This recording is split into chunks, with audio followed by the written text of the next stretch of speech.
uma dúvida sobre essa questão, porque são 3 reis magos, né? A explicação que são 3 reis magos, a Bíblia diz. Aliás, não a explicação, a narração. Existe alguma explicação para esses 3 magos? O senhor já disse que não sabe como eles chegaram lá, né? Mais ou menos, né? Mas assim, nós sabemos, mas não sabemos como isso ajudou, porque eles falaram que foi uma estrela no Oriente que os guiou. Sim. Então nós sabemos que essa explicação, mas nós não sabemos como que uma estrela consegue conduzir homens para que eles possam, primeiro, descobrir o nascimento de uma divindade, né, que era também um rei, e segundo, ainda conseguiram encontrar o local. Isso que nós não sabemos. Então, sim, não sabemos como eles olhavam as estrelas. Como eles se guiavam por ela e como essa estrela os levou até isso lá. Que nós temos nos relatos. Os 3 reis magos, existe alguma explicação para esses reis terem cruzado o mundo, talvez, não sei de onde eles vieram, e terem, assim que... Do Oriente, né? Uhum. E terem apresentado esses presentes, que o senhor mesmo falou agora, aceitando essa divindade, esse senhorio, né? Essa majestade de Cristo, eles terem aceitado, ao passo que muitas pessoas do povo eleito não fizeram, não aceitaram Jesus como Messias. Tem alguma explicação do ponto de vista espiritual para que a gente possa acomodar isso na nossa vida, na nossa caminhada? Como essas 3 pessoas que, entre aspas, seriam estranhas, até porque magia, né? Magia eram magos mesmo, né? Essa magia é algo que é abominação, fere o primeiro mandamento da lei de Deus. Como é que esses 3 homens aceitam Jesus como Messias, mas muitos do povo eleito não fazem? Sim. Eu acredito, agora não tenho aqui a Bíblia na mão, porque aquele número de 3, eu acho que não tem lá bem número 3, eu acho que fala-se dos reis que os 3 magos do Ocidente, né, que chegaram, acho que é desta maneira, mas acho que não se fala de 3. 3 vem uma tradição, né, que está falando exatamente dos 3, né? Os magos também, daquilo que se sabe, talvez não se trata da magia como tal, e sim foi uma expressão usada nessa tradução que pode também ser traduzida como cientistas, como talvez astrônomos, né? Astrônomos. Então, aqueles que tiveram algum estudo, né, que passaram a estudar aquilo que tiveram à disposição, e na base, né, exatamente desses estudos é que concluíram aquilo que eles concluíram, né? Porque nós sabemos que em nenhum momento eles falaram de alguém que revelou uma coisa para eles. Então não se tratava de uma revelação através de uma personalidade, através de um personagem, desculpa. Sabemos que o conhecimento deles levou eles a esta conclusão que é o momento do nascimento deste rei, dessa divindade, e que vale a pena sair da sua terra para fazer uma homenagem, que eles falam inclusive de adorá-lo, ou seja, naquele momento... É verdade, eles falam, né? Falam, né, que nós entendemos que esta palavra é usada quando se faz uma referência ao próprio Deus, né? Então tem muitas dúvidas no meio de tudo isso, como isso aconteceu. Como nós lemos essa passagem é que Deus se revela para nós, e que realmente aqueles que procuram Deus com coração puro, eles o conseguem encontrar, né? Até Santo Agostinho está falando que aquele que já começou a procurar o próprio Deus, ele que de fato o encontrou, né? Mas fazendo essa busca de Deus com coração sincero, né?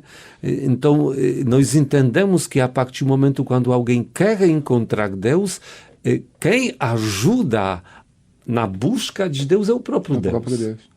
Ele que facilita para o ser humano, dando tudo que ele precisa para ele possa progredir na sua fé e um dia chegar à plenitude do conhecimento. Isso aconteceu.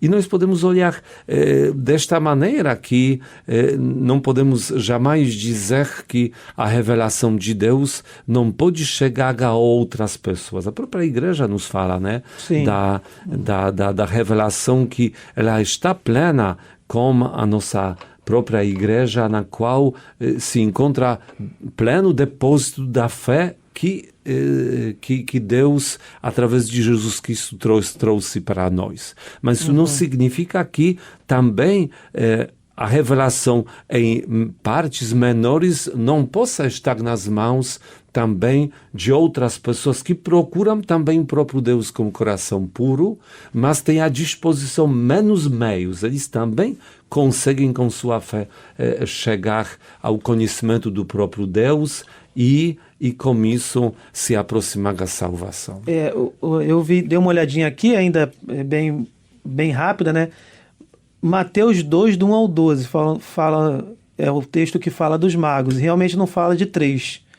Para os magos. Então, esses magos, então, não são aqueles que fazem magia. Seria realmente daquela forma primitiva de ver a ciência. Sim, eu acho que desta maneira que se pode traduzir, porque, se não me engano, tinha já algumas outras traduções ou comentários para este texto que, de fato, olham a eles como cientistas da época, né? Se usava a palavra magos porque pode ser que era a mesma palavra que também até se usava para aqueles que faziam magia. Por exemplo, na Idade Média ainda tinha essa comparação, né? Alquimia, né? Magia, não ciência, tinha talvez confusão, uma química uma com palavra magia, certa, né? Para distinguir entre os ramos da ciência. Conhecedores, né? Aqueles que buscavam de estudar. Então, no caso, o fato dos reis magos terem aceitado Jesus Cristo como Messias, né? Porque o texto é bem claro, eles vieram adorá-lo, eles reconheceram naquela criança o próprio Deus. Isso significa que, através da ciência, podemos dizer assim, a gente pode colocar no pouco conhecimento que eles tinham, eles conseguiram chegar a essa conclusão. E, né, chegaram lá ao passo que pessoas do próprio povo não se esforçaram, podemos dizer assim, não se esforçaram para aceitar ou buscar. Sabe, eu penso ainda um pouco diferente. Eu penso assim, que nós, na busca de Deus, precisamos, como eu falei, ter o coração aberto, o coração sincero, o coração que está pronto para acolher Deus como Ele se revela. Receptivo, né? Aberto. O problema é exatamente uma postura oposta. Quando eu espero Deus dentro da minha imaginação como Ele deveria ser. É o que enfrentou próprio Jesus em muitos momentos, né? Foi o desencontro entre aquilo que Ele era e realidade, como Messias, e aquilo que esperavam os judeus de um Messias. Porque os judeus esperavam várias outras atitudes. Sim, né, Messias, né? Eles olhavam naquele momento da história, momento no qual viviam na opressão quer dizer, que estavam oprimidos pelos romanos. Então, na cabeça deles, era um momento para fazer uma revolução contra os opressores e que o Messias deveria ser um revolucionário. Sim. E isso que eles esperavam. Isso já foi como um obstáculo para eles. Isso, para eles entenderem quem político, um rei, um general que vai levar as tropas judaicas na luta de libertação. Só que o Messias não veio para libertar o ser humano de qualquer escravidão deste mundo, e sim de uma escravidão que ultrapassa todas as possíveis escravidões desse mundo, que é a escravidão espiritual. Então ele veio para realizar a sua obra, mas no outro nível, numa outra dimensão que naquele momento não era esperado. Não era aquilo que eles aguardavam de acontecer. Por isso, Jesus foi rejeitado. Agora, Dom Tiago, assim, para ficar bem claro para os nossos ouvintes, né? Nós celebramos a Epifania do Senhor. O que realmente significa essa palavra e por que nós a celebramos, né? Qual é o significado dessa celebração na nossa vida de fé da igreja? É que Epifania significa a revelação do próprio Deus, que ele, como se fosse, mostra a sua natureza, quem ele é. Ele mostra que é o nosso Deus, que veio para este mundo em forma aqui de um rapaz, de uma criança, e que assim ele começou a obra da salvação, acolhendo a vontade do próprio Pai. Então assim nós olhamos que Deus, ele não quer que se esconder. Essa chegada dos Reis Magos também mostra, né, que ele não se limita. Nós às vezes podemos nos só um limitar. povo, né? Isso, a um grupo restrito. Que ele quer se revelar a todos, e ele, de fato, está agindo na história de todos os povos. Sim, quando eu vejo o Reis Magos, né, essa questão, eu me lembro muito daquela questão da catolicidade da igreja. Jesus fala lá Isso no finalzinho, mesmo. Batizai todas as nações em nome do Isso Pai, do mesmo. Filho e do Espírito Santo. Eu lembro muito disso, porque já lá no começo, ele não se apresenta somente para os judeus. Sim, Mas ele também aceita a visita, né? A adoração, Sim, o os reconhecimento primeiros... de pessoas que não estavam ali, né? Que vieram do Oriente. E podemos dizer, por exemplo, pastores, para nós, assim, se pensar, pastores, homens lá que cuidavam dos animais. Não, eram pessoas que viviam na margem da sociedade também. Eles por terem um trabalho no qual precisavam ter contato com animais, como se fosse, eles continuamente viviam na impureza, na visão daquela interpretação da palavra de Deus. Então, esses que são chamados como primeiros para se encontrar Foi até antes dos Reis Magos, né? Sim, antes de outras pessoas, outros judeus, podemos dizer, dignos, né, desse encontro, né? Isso só prova que para Deus não tem esse problema, né, de ver o ser humano indigno de se encontrar com ele. Não, ele nos vê a todos dignos deste encontro, e mais ainda, ele vem ao nosso encontro, ele nos convida, ele nos conduz e ele nos proporciona este encontro. Quanta riqueza nessa passagem. Sim.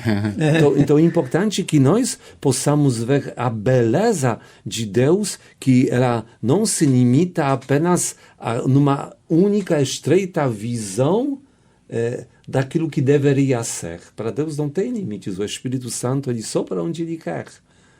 E todo o sopro dele tem o mesmo objetivo: santificar a nossa vida, quer dizer, nos afastar daquilo que nos agride espiritualmente, e, por outro lado, nos fazer crescermos naquilo que nos eleva, aquilo que nos aproxima ao próprio Deus.